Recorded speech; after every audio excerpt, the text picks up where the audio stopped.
وہ تو دیکھیے نا اللہ تعالیٰ نے آپ کے لیے راستے پیدا کر دیے اور اس کے ایرانی انٹیلیجنس سے بھی تعلقات تھے.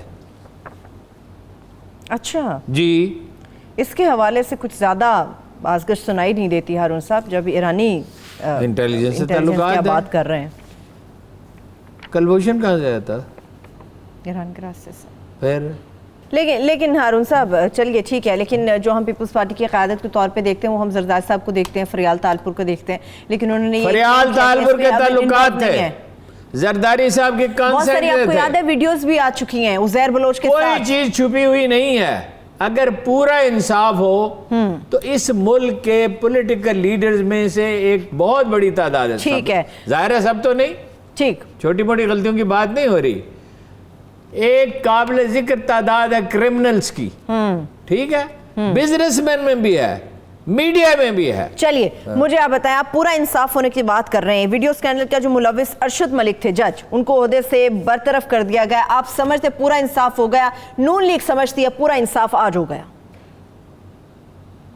نون لیگ سمجھتی ہے پورا انصاف اگر ہو نا تو نون لیگ کے خاندان کے سارے لوگ پکڑے جائیں اس کیس میں. وہ اپنا میاں نواز شریف تو پکڑا جائے. وہ ملاقات اس نے کی کیسے؟ اس کے بیہاف پہ اس کے ساتھ مذاکرات کیسے ہوتے رہے؟ لیکن وہ کہہ رہے ہیں کہ یہ جو فیصلہ اس نے ثابت کیا نواز شریف صاحب ان کے کہنے سے کیا ہوتا ہے؟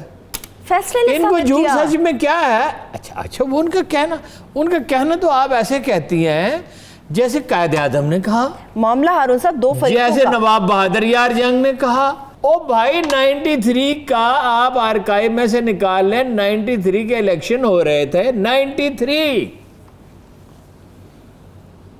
ٹھیک، اور مجھے بلایا گیا ٹی وی پہ. ٹھیک 93 کے میں کہہ رہا ہوں، جی الیکشن ہو رہے تھے اور مجھے بلایا گیا، اور ایک اور صاحب تھے، کون ان کو بلایا گیا بھی یاد آ جاتا ہے. میں نے کہا انہوں نے لندن میں فلیٹ خریدے ہیں، ان کی مرسیڈیز کاریں ہیں نون لیگ کی. ہاں وہ کہی یہ کیسی بات کر رہے ہیں؟ اچھا یہ پاناما کیس تو بہت بعد میں آیا ہے.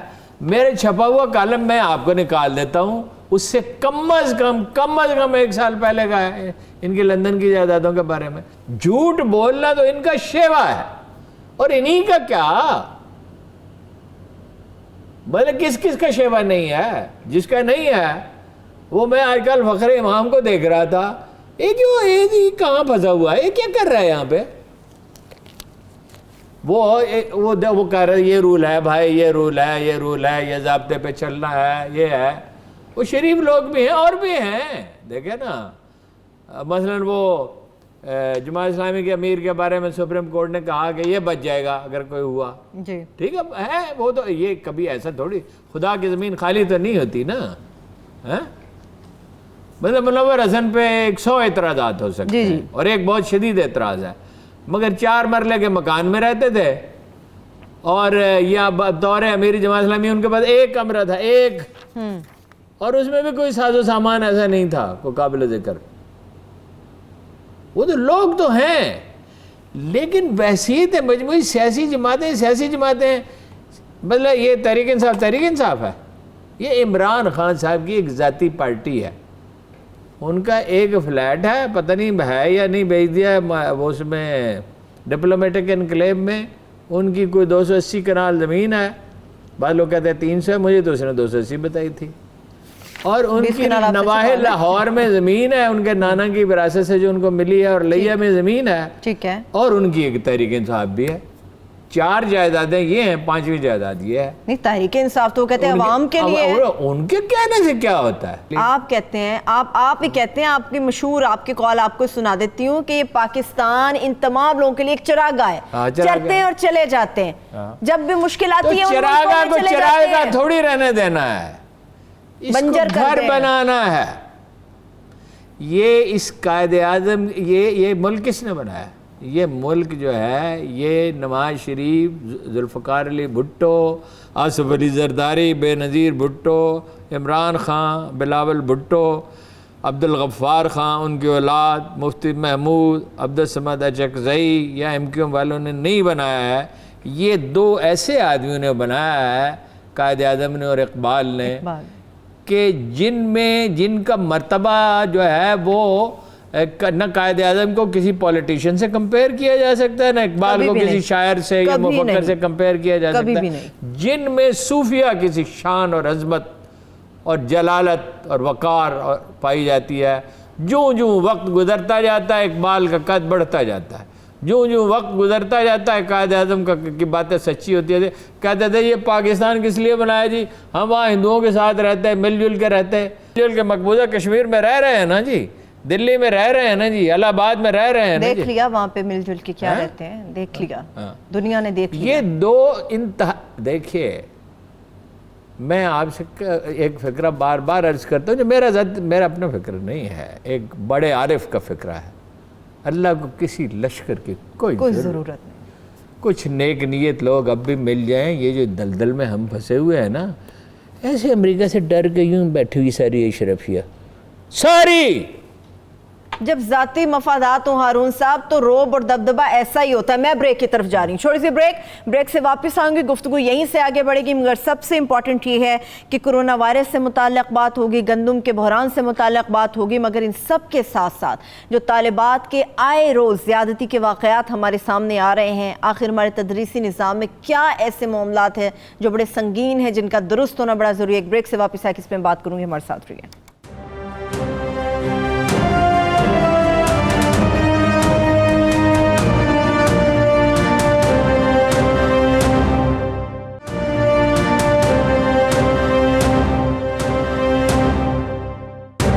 کے بعد ایک بار پھر سے پروگرام میں ہم آپ کو خوش آمدید کہیں گے۔ ہارون صاحب، یہ گندم کرائسس جہاں تک مجھے یاد ہے سوچا تھا حل بھی ہو جائے گا، آپ نے کہا تھا حل بھی ہو جائے گا، مگر یہ تو بڑھتا جا رہا ہے۔ ہارون صاحب کب حل ہوگا؟ دیکھیں نا عمران خان میرا بھائی، میرا محترم معزز دوست جو ہے نا، وہ اگر وائڈ بال نہ کھیلے پالیٹکس میں، کرکٹ میں نہیں، کرکٹ میں بڑا فٹ تھا، کرکٹ میں تو باکمال تھا، فٹ کا کیا مطلب ہے، یا ہاسپٹل بنانا ہو یا کالج بنانا ہو، یہ اس میں تو اس کو پہلی بات یہ اس کو سمجھ ہی اس وقت آتی ہے جب 10 12 15 20 مہینے گزر چکے ہوں۔ اب اس کو دوسری گندم کی دوسری فصل آ گئی، تیسری آ گئی، تو اس کو جا کے بتایا گیا کہ بھائی جان اس میں کسان کا 200 روپے کا نقصان ہوا فی من، اس میں حکومت کا نقصان 500 ارب روپے کا ہو چکا ہے اور 50 ارب روپے کا اس سال ہوگا، اس میں فلور ملوں کا نقصان ہوا کہ وہ گندم بر وقت نہیں خرید سکیں، وہ بعد میں خریدیں گی اور وہ قیمت بڑھائیں گی، اس میں آٹا کھانے والے کا جو ہر آدمی کھاتا ہے اس کا بھی نقصان ہوا، اس میں کوئی شبہ ہی نہیں۔ یہ گندم جو ہے اگر آپ اس طرح، آپ کو کیا ضرورت پڑی تھی 6.4 ملین ٹن خریدنے کی، کیا ضرورت پڑی تھی؟ فلور ملے اپنا خریدتی، اپنے پیسوں سے اٹھاتی، اپنی جگہ پہ ذخیرہ کرتی، ان کے پاس بندوں کو سرکاری سطح پہ کیا ضرورت تھی؟ کسان کو 200 روپے فالتو مل جاتے، بھائی آٹا تو بک گیا لاہور میں 11 سے 2200 روپے من، جی ٹھیک ہے، تو آپ کو کیا فائدہ ہوا؟ اور حکومت کا بھی 50 ارب روپے گیا، 50 ارب کوئی چھوٹی سی رقم ہے؟ 50 ارب میں کتنی یونیورسٹیاں بن سکتی ہیں، کتنے آئی ٹی کے ٹیکنیکل سکول کھل سکتے ہیں، کتنے بچے جو ہیں، کتنے لاکھ بچوں کی تعلیم کا بندوبست، اگر لاکھوں کی نہیں ہزاروں کی تعلیم کا بندوبست کیا جا سکتا ہے، کتنی ہزار جابز پیدا ہو سکتی ہیں۔ اچھا میں نے آپ کو بتا دیا کسان کو 200 روپے کا نقصان ہوا منیمم، اس کو نقصان ہوا، آٹا خریدنے والے کو نقصان ہوا، حکومت کو نقصان ہوا، ہر ایک کو نقصان ہوا۔ یہ جو پالیسی میکنگ ہے یہ فیاض الحسن چوہان اور فیصل وابڈے نہیں بنایا کرتے، اس کے لیے دانا لوگ چاہیے۔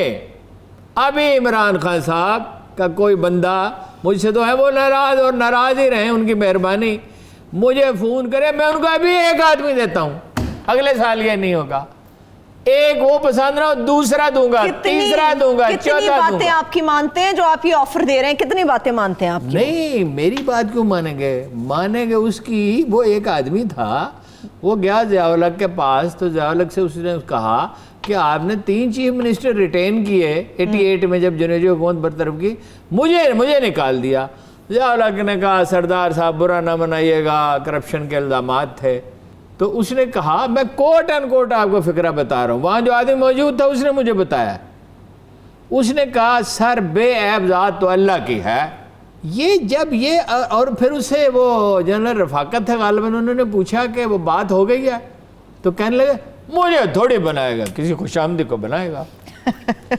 او بھائی جب قرآن خوش آمدیوں کے حصار میں ہوتا ہے، تمام ایڈوائزر ان کے اور مشیر، اچھا وہ ہمارا جو وزیر خوراک ہے، کون ہے ہمارا وزیر خوراک پنجاب کا؟ اللہ بھلا کرے ہارون صاحب، ایسا نام برا کہ مجھے بھی نام نہیں اس کا آتا۔ نہیں، اپنے علیم خان ہے نام، آپ کو کیسے نہیں آتا؟ علیم خان نے یہ سارا پوائنٹ چاروں خان صاحب کو بتائے ہیں۔ اب ٹھیک ہے، غلطی ہوگی۔ آپ تو کہتے ہیں علیم خان صاحب بڑے کمپیٹنٹ ہیں، یہ بحران حل ہو جائے گا۔ ہارون صاحب یہ ریکارڈ میں نے یہ نہیں کہا۔ دیکھیں یہ ہر اینکر جو ہے نا وہ بات کرنے والے کو ڈیریل کرتا ہے، اس کو پریشان کرتا ہے۔ آپ نے کہا وہ ٹھیک کریں گے معاملات، وہ بڑے کمپیٹنٹ ہیں۔ میں نے کہا کہ انہوں نے بات کو سمجھ لیا اور سمجھا بھی دیا، میں نے یہ کہا تھا۔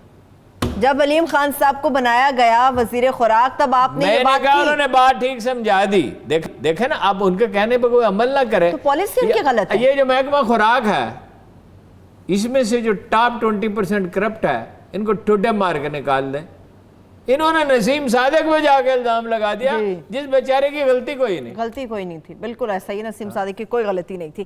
اب ہارون صاحب فلور ملز والے، صرف اس کے بعد ہم آگے بڑھیں گے ایک اور کوشچن، ان کا کہنا ہے کہ میرا یہ سوال کرو فلور مل کو آگے چلو۔ دیکھیں ہارون صاحب، یہ زیادتی ہے کہ آپ ایک طرف کا موقف دیتے ہیں، دوسری طرف کی آپ بات نہیں کرتے۔ آپ فلور ملز کی بات کریں، آپ فلور ملز کا موقف بھی دینا پڑے گا۔ آپ فلور ملز کا موقف بھی دیں گے۔ ان کا کہنا ہے کہ پورے پنجاب کے اندر جو گندم کا اجرا ہے وہ برابری کی بنیاد پہ نہیں ہو رہا، اس وجہ سے کسی جگہ آٹا مہنگا ہو رہا ہے، کسی جگہ سستا ہو رہا ہے۔ نہیں، وہ محکمہ خوراک چونکہ کرپٹ ہے، وہ فلور ملوں والوں سے رشوت لیتے ہیں۔ علیم خان صاحب کرپٹ ہیں؟ علیم خان صاحب نے گندم کے معاملے میں میری معلومات کے مطابق 1 پیسے کی بھی کرپشن۔